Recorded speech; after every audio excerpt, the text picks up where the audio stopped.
एक दिन भीमसेन किसी सेवा कार्य के लिए वन में अकेले विचरण कर रहे थे।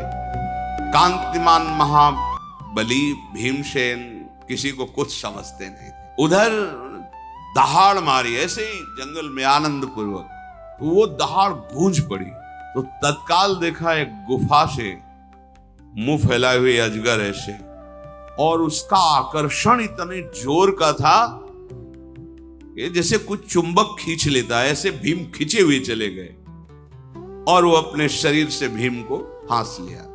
जो अजगर होता पहला कार्य करता है अपने शिकार को अपने बंधन में इतना जकड़ता है कि चूर चूर हो जाए, फिर उसे लील जाता है। पर्वत काय विशाल अजगर महाबली भीमसेन ने देखा कि हल्दी का जैसा रंग, ऐसे उसकी त्वचा का रंग, और क्रोध में हुआ भीम को जकड़ने लगा। भीम ने अपनी बहुत ताकत लगाई पर कुछ काम नहीं कर रही उसकी जकड़ के आगे। भीमसेन का शरीर शिथिल होने लगा, अचेत होने लगे, कोई बल काम नहीं कर रहा। दसियों हजार हाथियों का बल जिनकी भुजाओं में है, अजगर से आज नहीं छूट पा रहे। तेजस्वी भीम ने अपने को जब देखा कि अब तो बस ये लील ही जाएगा, अपने पास में नागपाश में बांध लिया। घोर प्रयत्न किया, भीमसेन किसी भी प्रकार सर्प के उस पास से बाहर नहीं निकल सके। भीम ने सर्प से कहा कि मैं निश्चित कह सकता हूं कि आप कोई सिद्ध हैं या वरदानी हैं, नहीं तो कोई ऐसा नहीं है कि जो मुझे बांध सके। मैं धर्मराज युधिष्ठिर का छोटा भाई, महाराज पांडु का पुत्र भीमसेन हूं। दसियों हजार हाथियों का बल हमारी भुजाओं में है। जैसा आपने जकड़ रखा है ऐसा कोई त्रिभुवन में मुझे बांध नहीं सकता। सैकड़ों अजगर मेरे सामने कुछ नहीं है। सैकड़ों केसरी, सिंह, व्याघ्र, महेश, गजराज एक साथ मिलकर आ जाए, सबको मैं भुजाओं की टक्कर से रौंद दूं। कोई भी त्रिभुवन का राक्षस, पिशाच, महाबली, नाग भी ऐसा नहीं जो मुझे बांध सके। लेकिन ये क्या कारण है? आपको कोई वरदान है या आप कौन हैं जो मैं आपके पास से अपने को नहीं मुक्त कर सकता? मेरी भुजाओं को ऐसा आपने बांध लिया है। अजगर ने कहा, महाबाहु, मैं बहुत समय से भूखा हूं। सौभाग्यवश देवताओं ने मेरे लिए बहुत बढ़िया भोजन भेजा है। कोई भी देहधारी हो, सबको अपने प्रिय प्राण है, प्राण का प्रिय आहार है। आहार जब मिल गया तो अब हमें तो आनंद मिलेगा ही, हम तुम्हें क्यों छोड़ दें? पर तुम जैसा पूछ रहे हो वैसा तुम ध्यान पूर्वक सुनो। मैं वैसा ही हूं, मैं कोई साधारण अजगर नहीं हूं। मैं मनीषी ब्रह्म ऋषियों का अपराध करने के कारण अजगर बना हुआ हूं। मैं देवराज इंद्र के पद से सीधे अजगर योनि में आया हूं। देवराज इंद्र के पद से मैं तुम्हारा पूर्वज नहुष हूं, महाराज नहुष। तुमने सुना होगा, जब अपने वंश की कीर्ति सुनोगे तो तुम्हें सुना होगा नाम। मैं नहुष हूं, तुम्हारे पूर्वजों का पूर्वज हूं। मैंने ब्रह्म ऋषियों का अनादर कर दिया, इससे मुझे शाप प्राप्त हुआ, और शाप के एक दुर्भाग्य का स्वरूप तुम देख रहे हो। मैं सांप बना हुआ। यद्यपि तुम मेरे वंश के हो, अवध्य हो, मारना नहीं चाहिए, पर मैं इतना भूखा हूं कि अब मैं तुम्हें छोड़ नहीं सकता। मैं आहार बनाऊंगा क्योंकि मुझे अपने प्राण पोषण करने हैं। मुझे वरदान है कि दिन के छठे भाग में कोई सामने आ जाए, वो मेरे सामने से निकल नहीं पाएगा। मेरी जकड़ में जो आ गया वो कोई छूट नहीं पाएगा। ये ऋषियों ने दया करके मुझे वरदान दिया था। तुम वरदान के कारण ही निष्फल हो गए हो। मैं इंद्र के सिंहासन पर विराजमान हुआ, पर मुझे अभिमान हो गया। मैं ऋषियों का अपमान करने के कारण ऐसे संकट में पड़ गया हूं। इंद्र के सिंहासन का भोक्ता होकर के भी मैं कितनी तिर्यक योनि, नीच योनि में गिरा हूं। ये अगस्त ऋषि का शाप मुझे भ्रष्ट कर दिया। पर जब मैं गिर रहा था तो रो रो करके महर्षि से कह रहा था कि शाप से मुक्त होने का भी तो उपाय बता दीजिए। तो उन्होंने कहा था, जब पृथ्वी में तुम अजगर के रूप में होगे तो तुम्हारी स्मरण शक्ति नष्ट नहीं होगी, और जब तुम्हारे प्रश्नों का कोई उत्तर दे देगा तब तुम मुक्त हो जाओगे। तो मेरे प्रश्नों का उत्तर जब मिल जाएगा तब मैं सर्प योनि से मुक्त होऊंगा, तो तुम बच सकते हो, अन्यथा नहीं। और उन्होंने कहा था, तुम जिसे सामने आएगा पकड़ लोगे तो चाहे स्वयं बल ही क्यों ना हो मूर्तिमान, उसका धैर्य खो जाएगा और वो तुमसे छूट नहीं पाएगा, तुम्हारा आहार बन जाएगा। इस प्रकार उनके कहने के कारण तुम्हारा बल काम नहीं कर रहा। वस्तुतः तुम जैसा कह रहे हो वैसे ही बली हो। हजारों अजगर, हजारों सिंह, हजारों हाथी आ जाए तो भी भीम का कुछ नहीं बिगाड़ सकते। महाद्युते, मैं बड़ा दुष्कर्मी हूं, पश्चाताप हो रहा है। देवराज इंद्र के पद पर बैठ करके मैंने इन ब्रह्म ऋषियों से पालकी जुतवाई। ऊपर वो बैठे पालकी में ब्रह्म ऋषि। मैं इंद्रासन का सुख भोग कर इतना अभिमानी बन गया कि ब्रह्म ऋषियों को पालकी में जुतवा दिया। तुम मेरी पकड़ में आ गए हो, अब तुम छूटने वाले नहीं। यद्यपि मैं जानता हूं तुम हमारे वंशज हो, नहीं खाना चाहिए, पर मैं बहुत भूखा हूं। मैं अपने शरीर के रक्षा के लिए तुम्हें खाऊंगा। दैव ने मुझे अकारण आपको भोजन रूप में दिया है। भीम ने कहा, मुझे मृत्यु का शोक नहीं, पर शोक यह है कि अगर मैं मरा तो मेरे भाई इतने निराश हो जाएंगे कि फिर वो पुनः राजगद्दी में बैठने की सोचेंगे भी नहीं। और अगर धर्मराज युधिष्ठिर जैसा राजा ना हुआ तो प्रजा जीवित नहीं रहेगी। मेरी मृत्यु सुनकर के मेरे भाई सब उद्योग रहित हो जाएंगे। अर्थात जो आज हम ठान रहे हैं यह हस्तिनापुर का राज्य धर्मराज युधिष्ठिर प्राप्त करें, वो नहीं हो पाएगा। भुजंगम, मेरे शरीर छोड़ते ही मेरी माता प्राण छोड़ देगी, क्योंकि वो केवल जी ही इसीलिए रही कि मेरे पुत्र इतना कष्ट पा रहे हैं, पर अपने बाहुबल से एक दिन सिंहासन पर बैठेंगे। भीमसेन ऐसा कह ही रहे थे कि सर्प ने उनकी केवल 2 भुजाएं छोड़ी और जकड़ और मजबूत कर दी। उनको बहुत पीड़ा होने लगी भीम को। इतने में युधिष्ठिर जी की बाईं आंख फड़की और उनको लगा कोई अनिष्ट हो गया। युधिष्ठिर जी के महान हृदय में घबराहट पैदा हुई। यह धर्म का लक्षण होता है। द्रौपदी से पूछा, भीम कहाँ है? तो उनका ऐसे ही वो तो वन विहार के लिए निकल गए थे। धौम्याचार्य को तुरंत आगे किया तो भीम के पैर अलग ही दिखाई दे रहे थे। जहां जहां पड़ते थे वहां भूमि धस जाती थी। उनके चरण चिन्हों के आधार पर ब्राह्मणों को आगे करके युधिष्ठिर जी चले। पद चिन्ह देखते देखते आगे बढ़े। पद चिन्हों के सहारे जाकर उस कंदरा पर पहुंचे जहां भीमसेन को अजगर जकड़े हुए था। चेष्टा शून्य भीम हो रहे थे, केवल श्वास चल रही थी। अपने छोटे भाई को इस तरह जकड़ा हुआ देखकर युधिष्ठिर ने पूछा, भीम तुम ऐसी विपत्ति में कैसे फंस गए? ये पर्वताकार सर्प कौन है और कौन ऐसा बलवान है जिसकी पकड़ से तुम छूट नहीं सकते? भीम बोले, ये सर्प के रूप में महान शक्तिशाली देवराज इंद्र के पद पर अभिषिक्त हो चुके महाराज नहुष हैं, जो शाप के कारण अजगर बन चुके हैं और ये मुझे आहार बनाने के लिए पकड़ लिया है। युधिष्ठिर जी ने हाथ जोड़ा और कहा, महाराज आप जानते हैं हमारे आप पूर्वज हैं, आप मेरे भाई को छोड़ दें, मैं आपकी भूख मिटाने के लिए जो कहेंगे वो आपको दूंगा। सर्प बोला, राजन ये आहार मुझे दैव ने दिया है, तुम्हें यहां नहीं ठहरना चाहिए, नहीं जाओ, तुम भी मेरे आहार बन जाओगे। समय आने वाला है, दिन का 6वां भाग जो मेरे सामने आ जाएगा मेरा आहार बन जाएगा।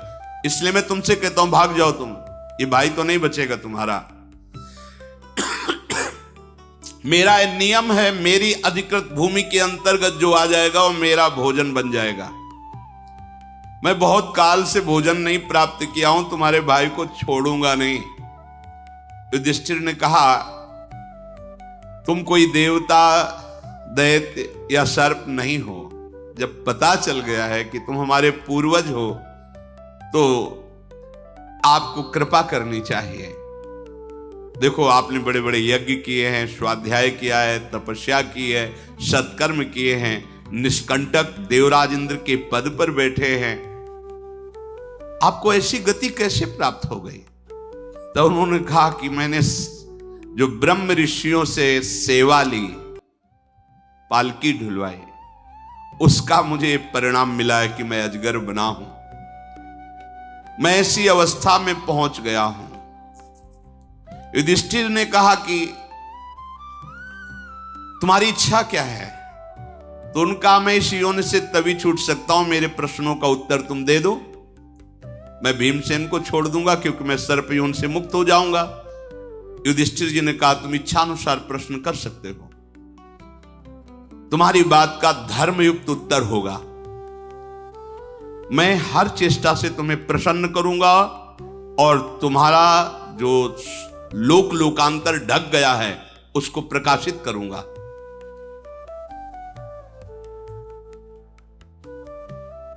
सर्प ने कहा कि मैं ब्रह्म ऋषियों का जीवन जानना चाहता हूं, तुम ही जानते हो उस तत्व को। किसे कहते हैं ब्रह्म ऋषि? ब्रह्म ऋषि किसे कहते हैं? जानने योग्य तत्व क्या है जिसे जान लेने के बाद कुछ जानना बाकी नहीं रहता? अनुमान से नहीं, अनुभव से। तुम महान बुद्धिमान साक्षात धर्म हो, मेरा उत्तर दीजिए।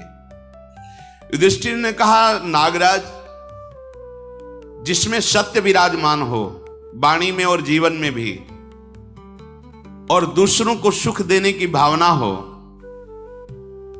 और हर अपराध को क्षमा करने का स्वभाव हो, बहुत ही सुशील और सरल स्वभाव हो, क्रूरता कभी छू न गई हो, और तपस्या जिसके स्वभाव में बैठी हो, जिसमें ऐसे सद्गुण विराजमान हो, उसे ब्रह्म ऋषि कहा जाता है।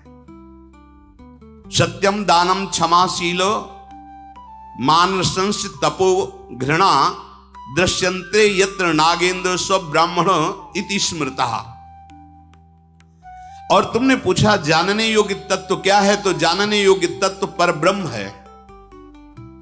जो परब्रह्म को जान लेता है वो दुख और सुख दोनों से परे पहुंच जाता है। जो उस तत्व को जान लेता है उसके हृदय में कभी शोक नहीं होता है। जानने योग्य तत्व दुख और सुख से परे बताया तुमने। नहुषी बोले, पर मैं तो सबको दुख और सुख से युक्त देखता हूं। हां, सत्य है, जो दिखाई देता है वो तत्व नहीं है। जो दिखाई देता है सुख दुख, वो भोक्ता देहाभिमानी जीव है, वो तत्व नहीं है। तत्व तो अनुभव में आने की, वो देखने वाली वस्तु थोड़ी है। वो लक्षणों के अभाव में जो तुम बाहरी देख रहे हो, शरीर क्रिया, और देहाभिमानी जीव जो दुख सुख का भोक्ता कर रहा है, वो अपने स्वरूप को नहीं जान रहा है। तत्व दुख सुख से परे शोक रहित स्थिति है। जो दुख सुख से परे वेद्य तत्व है, दुख सुख से शून्य है, उस पद को जानने के लिए देह भाव का त्याग करना होता है। वो हर समय देह ही भाव में तो रहते हैं। देखो ना, उठना बैठना खाना पीना चलना बोलना, लेकिन जो तत्व बोध जिसे हो जाता है, ये सब करते हुए भी वो कुछ नहीं करता। नागराज, मेरा तो यही विचार है, फिर आप जैसा कहें। जिससे संस्कार सदाचार और देह भाव का नाश ये प्राप्त होता है, वो ब्रह्म ऋषि का संग कहलाता है। संस्कार, भागवती, सदाचार, इंद्रियों का संयम और देह भाव का नाश अर्थात आत्मस्वरूप में स्थिति, ये किसके संग से, किस साधन से?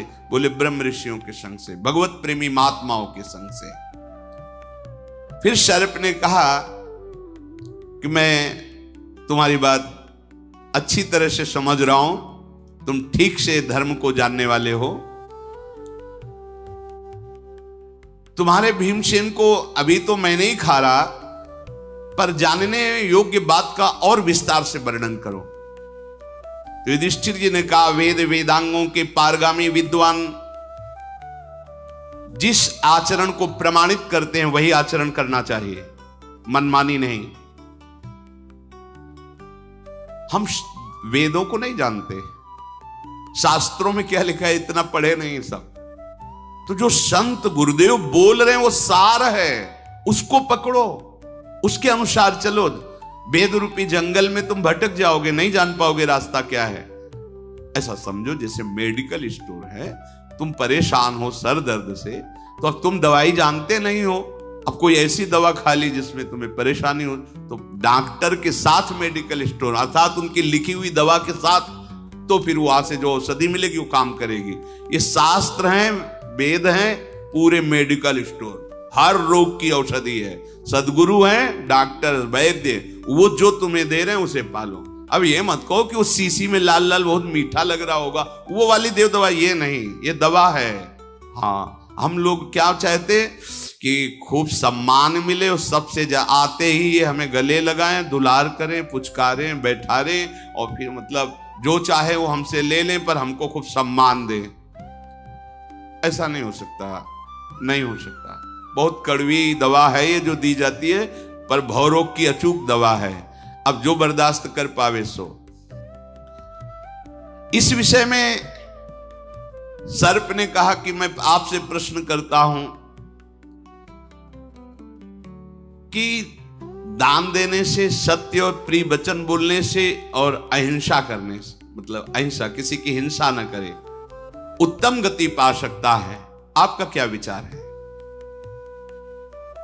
युधिष्ठिर जी ने कहा, दान से भी बड़ा पलड़ा भारी होता है सत्य का, और अहिंसा और हितकर भाषण सत्य से भी भारी होता है। अगर सत्य बोल रहे हो, दूसरे का हृदय चूर चूर कर दिया, दूसरे का नाश का अवसर आ गया, दूसरा बंधन में पड़ गया। सत्य, हितकर, मृदु और अहिंसा, किसी की हिंसा ना हो, बोले इससे उसको मैं श्रेष्ठ समझता हूं। महाराज, दान, सत्य, तत्व, अहिंसा और परिभाषण, इनकी गुरुता और लघुता कार्य की महत्ता के अनुसार देखी जाती है। आपका क्या विचार है? युधिष्ठिर जी ने कहा, उत्तम लोकों की प्राप्ति करने के लिए अगर देहाभिमान रहित होकर के दान किया जाए तो उत्तम गति की प्राप्ति होती है। प्रश्न किया फिर कि मनुष्य की गतियां देखने में आती हैं, स्वर्ग की प्राप्ति, कर्मों का निश्चय रूप से मिलने वाला फल और देहाभिमान पुरुष की गति, इस विषय में आप प्रकाश डालिए। तो आपने कर्मों के अनुसार जो वर्णन किया, 3 गतियां होती कर्मों के अनुसार। एक जो बहुत पुण्यात्मा होते हैं, जिनसे पाप कर्म नहीं बनते, प्रायः पुण्य और भजन में अंतर, ध्यान रखना। तीर्थों में जाके खूब दान और पुण्य, सब ये यज्ञ आदि बड़े बड़े अनुष्ठान करवाना, देव मंदिरों को स्थापना करना, कुआं बावरी और सेवा करवाना, ये सब पुण्य के अंतर्गत आता है। मैं कर रहा हूं ना, और अगर यही सब प्रभु को अर्पित किया, प्रभु का दास बन करके, तो गति बदल जाएगी। जो पुण्यात्मा जन है, जिनका केवल पुण्य में ही अनुराग होता है, ऐसे हैं। हमने देखा था कानपुर में एक जब आश्रम में रहते थे तो गुरु आश्रम में, तो एक मैदा फैक्ट्री के बहुत बड़े कई मैदा फैक्ट्रियां थी, पर वो पुण्यात्मा थे, देखा उनका स्वभाव देखा, वो आधा किलोमीटर दूर ही अपनी गाड़ियां खड़ी कर देते, 10 गाड़ियां उनके साथ आती थी, अंगरक्षक को सब वहीं खड़े, धोती कुर्ता गमछा, नंगे पैर आश्रम तक आना, प्रणाम करके बैठना, बिल्कुल ऐसे जैसे एक साधारण आदमी। सतचंडी यज्ञ कानपुर में की थी, करोड़ों रुपया लग, सब भोजन जो जितना चाहो पाओ। और आप सेवा जानते क्या करते थे, एक ऐसे ड्रम जैसा ले हुए साथ और एक झाड़ू, जहां कोई दोना पत्तल फेंकता डाल, जैसे कोई पूछता है यज्ञ कौन करा रहे हैं, भाई हमको तो सेवा यहाँ दोना पत्तल उठाने, आप किसी और से जानकारी की, वो स्वयं, एक पैसा किसी का नहीं, स्वयं अपना। ये पुण्यात्मा पुरुष जानने भी नहीं दे रहे कि कौन कर रहा है। ऐसे पुण्यात्मा पुरुषों को स्वर्ग की, उत्तम लोक की प्राप्ति, भगवत प्राप्ति शब्द अलग है, उत्तम लोकों की प्राप्ति होती है। और जो शास्त्र विरुद्ध मनमानी आचरण करते हैं, क्या शास्त्र कहता है, क्या संत कहते हैं, उसकी तरफ ध्यान ही नहीं, फिर उनको नारकी गतियों में जन्म मिलता है और नरक की प्राप्ति होती है, वहां कष्ट भोग करके नीच योनियों को प्राप्त होते हैं। और जिनसे कुछ पाप बने और कुछ पुण्य बने, उनको मनुष्य मृत्यु लोक की प्राप्ति, जिसमें मनुष्य योनि, ये दोनों से मिश्रित है, पाप और पुण्य दोनों से मिश्रित शरीर की रचना होती है। जो आलस्य और प्रमाद का त्याग करके, किसी की हिंसा न करते हुए, अपने शास्त्र संयम के द्वारा दान और शुभ कर्म प्रभु को अर्पित करते हुए भजन करते हैं, वो भगवत प्राप्त होते हैं। 3 गतियां, और ये सबसे बिलक गति। पहली गति, जो उत्तम पुण्य कार्य ही करते रहते, पुण्य उसी का सफल है, ध्यान रखना, धर्म से कमाया हुआ और कोई जान न पावे, वो पुण्य। और जो ये प्रकाशित किया जाता है तो 4 लोग जो उसकी बड़ाई करते हैं, वहीं उसका प्रभाव खत्म हो जाता है। इसीलिए जो चतुर सुजान दाता होते हैं, कोई जान ही न पावे, जिसको अपने यश सुनने की अभिलाषा होती है और बड़ाई पाने की अभिलाषा होती है, सम्मान प्राप्ति, वो यहीं भोग लेता है, वो पुण्य उसको स्वर्ग ले जाने लायक नहीं रहता। स्वर्ग ले जाने वाला या उत्तम लोकों की प्राप्ति कराने वाला वो पुण्य होता है जो किया और कोई जाना नहीं।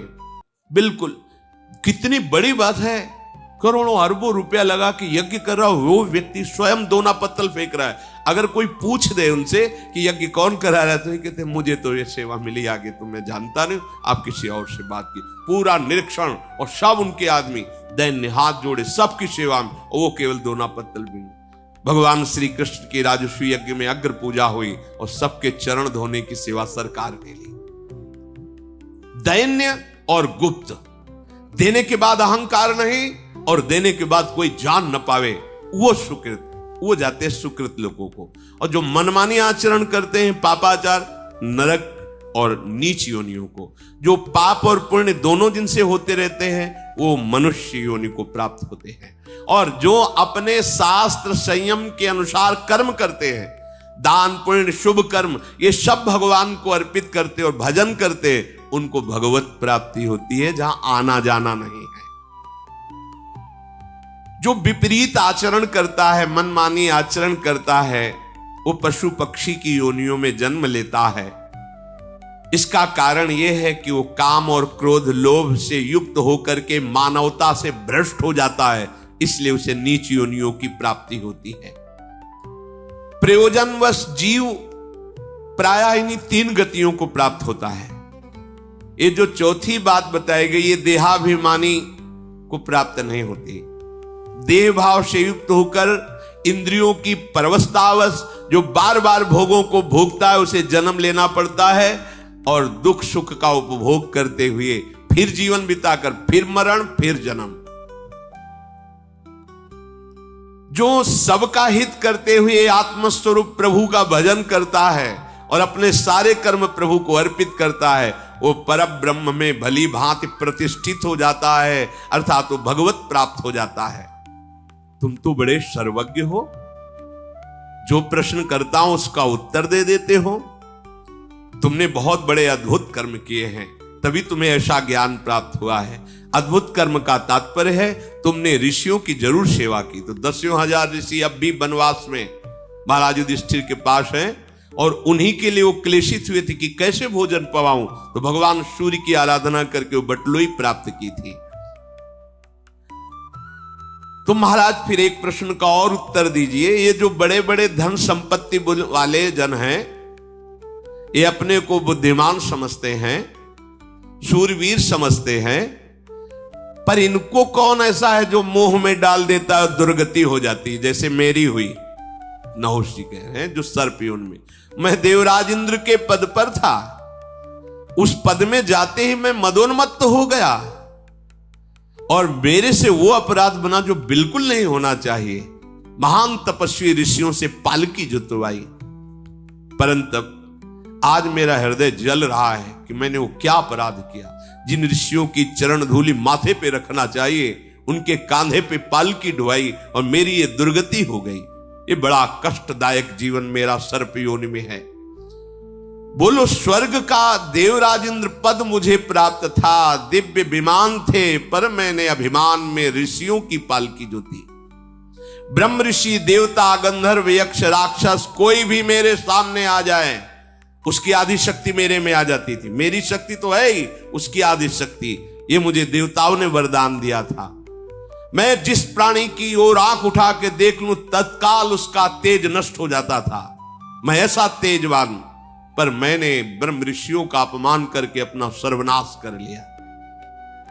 ये अपने लोग देखते हैं, कहते गया गया, मान जा नहीं तो चला जाएगा। वो लगता है कि हमारे पास बैंक बैलेंस, हमारे पास अमुक सुविधाएं हैं, ये सब ऐसे नष्ट होने वाली। भ्रकुटी विलास सृष्टि लय हुई, तेरे पास कितना बैंक बैलेंस है। यहां सर्वनाश का खेल खेलने वाला काल केवल तुम्हें बाट जो रहा है। मान जा, राधा राधा रट, प्रभु की शरण में आ जा। ये अभिमान छोड़ दे, मैं कुछ कर लूंगा, कुछ नहीं कर पाएगा। ये काल तुझे नष्ट कर देगा। बस प्रभु की शरण में हो जाओ। जो करा रहे हैं उन्हीं के द्वारा कराए हुए सत्कर्मों को उनको अर्पित कर दो, भगवत प्राप्त हो जाओगे। पर कौन भगवत प्राप्त होना चाहता है? कौन शांति चाहता है? चाहते सब सुख हैं, पर मार्ग दुख का अनुसरण करेंगे। मेरी इतनी बुद्धि भ्रष्ट हो गई थी कि जब पालकी पर ऋषिजन चल रहे थे तो मैंने आगे चलने वाले महर्षि अगस्त को लात मारी कि शार्प शार्प, मतलब शीघ्र चल। तो उन्होंने कहा, जा, तू देवराज इंद्र के पद में बैठा हुआ इतना बड़ा अपराध कर दिया। सर्प बोलता है, जा सर्प योनि को प्राप्त हो।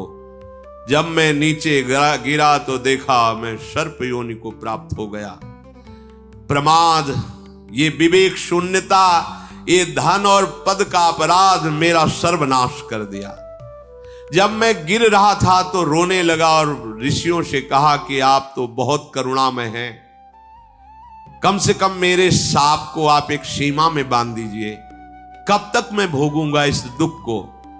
तो उन्होंने कहा कि जब तुम्हारे कोई उत्तर दे देगा, तुम्हें स्मृति प्राप्त रहेगी मेरी कृपा से, और जब तुम्हारे धर्म संज्ञक प्रश्नों का उत्तर दे दे तो जान लेना साक्षात धर्मराज तुम्हारे सामने खड़े हैं। बस तुम उनके दर्शन से ही इस शाप से मुक्त हो जाओगे।